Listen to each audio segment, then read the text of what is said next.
अस्सलाम वालेकुम, क्या हाल है आप सबके। मेरी तरफ से तमाम देखने और सुनने वालों को ईद बहुत बहुत मुबारक हो। तो फिर क्या ख्याल है इस ईद पर हो जाए ये मज़ेदार दानेदार एकदम लजीज और आसान शाही मटन कोरमा। परफेक्ट रेसिपी जानने के लिए आपको इस वीडियो में मेरे साथ शुरू से आखिर तक रहना होगा ताकि आप आसानी के साथ हर चीज़ समझ सकें। तो यहाँ हम देगची में सबसे पहले ऑयल शामिल कर देते हैं। 1 कप के करीब थोड़ी सी मॉडिफिकेशन कर रहे हैं। इस रेसिपी में देसी घी का इस्तेमाल किया जाता है, लेकिन मैं ऑयल शामिल कर रही हूँ। आप चाहें तो देसी घी इस्तेमाल कर लीजिए। और इसमें हमने तकरीबन 3 दरमियाने साइज की प्याज भगार के स्टाइल में काट के फ्राई कर लेनी है।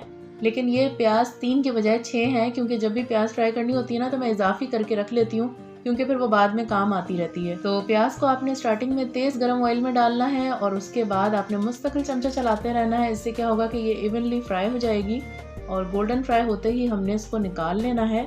और ये टेक्निक मैं हमेशा इस्तेमाल करती हूँ प्याज फ्राई करने की, यानी फ्राई करने के बाद नीचे चूल्हा जल ही रहा होता है और इसको एकदम साइड में कर देती हूँ। इससे हीट लगती रहती है और प्याज क्रिस्पी हो जाती है और ऑयल भी सारा साइड हो जाता है। और कोरमे के लिए ख़ास तौर पर ख्याल रखिए कि प्याज आपने बहुत ज़्यादा डार्क ब्राउन नहीं करनी, क्योंकि आप जितना तेज़ इसको ब्राउन करेंगे कोरमे की शक्ल उतनी ही डार्क होगी। और अब हम यहाँ ऑयल में 10 से 12 दस्त साबुत काली मिर्च ऐड कर रहे हैं और साथ में 4 से 5 छोटी इलायची। और यहाँ मैं इस्तेमाल कर रही हूँ हाफ केजी के करीब मटन यानी बकरे का गोश्त, और इसका मैंने रान वाला हिस्सा कटवाया है और थोड़े से बड़े पीसेस रखवाए। कोरमे के लिए हमेशा आप रान वाला हिस्सा लीजिए, बेहतरीन रहेगा और कोरमा भी मज़े का बनेगा, क्योंकि गोश्त की हर डिश का जायका डिपेंड करता है कि आपने कौन सा गोश्त उसके लिए इस्तेमाल किया है। और हर डिश के लिए, हर रेसिपी के लिए मखसूस गोश्त इस्तेमाल किया जाता है। और इसमें आपने ऐड कर देना है तकरीबन 2 खाने का चम्मच लहसुन अदरक का पेस्ट। ये अभी ताज़ा ताज़ा पीसा है सिल पर, तो इसलिए थोड़ा सा पतला है। और लहसुन अदरक का पेस्ट डालने के बाद भी आपने इसको फ्राई कर लेना है या भून लेना है, या बड़ी बुढ़ियाँ कहती हैं कस लेना है। तो मसाला आपने कस लिया है इस तरह से। उसके बाद आप इसमें शामिल करेंगे लाल मिर्च 1 खाने का चम्मच। ये डिपेंड करता है कि आपने कितना इसको स्पाइसी रखना है। मेरे हिसाब से आधा किलो गोश्त में 1 खाने का चम्मच लाल मिर्च काफ़ी रहती है। और साथ ही हम इसमें डाल देंगे 1 ही खाने का चम्मच पिसा हुआ धनिया।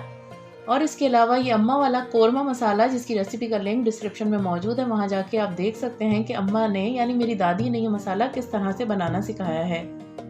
और साथ में हम इसमें डाल देंगे 1 टीस्पून हल्दी और 1 टीस्पून इसमें जाएगी कश्मीरी लाल मिर्च, ताकि कोरमे का रंग बड़ा ही अच्छा सा एकदम लाल गुलाल आए।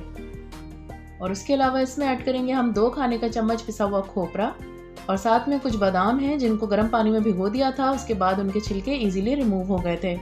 और अब ये सारे मसाले डालने के बाद आपने इसमें पानी बिल्कुल ऐड नहीं करना और बगैर पानी के इसको अच्छे से फ्राई कर लेना है। ये हम तकरीबन तीसरी दफ़ा इसको फ्राई कर रहे हैं। पहले हमने इसका कलर चेंज किया और जब कलर चेंज हो गया था उसके बाद लहसुन अदरक डाल के इसको फ्राई किया। और अब तमाम मसाले डालने के बाद, तो इस रेसिपी का मज़ा इसी में है कि जितनी अच्छी भुनाई आप इसकी करेंगे उतना ही ये दानेदार दरदरा सा कोरमा बनेगा, क्योंकि कोरमे की ग्रेवी कभी भी प्लेन अच्छी नहीं लगती। तो आप जितनी इसकी भुनाई कर सकते हैं उतनी आप कर लीजिए।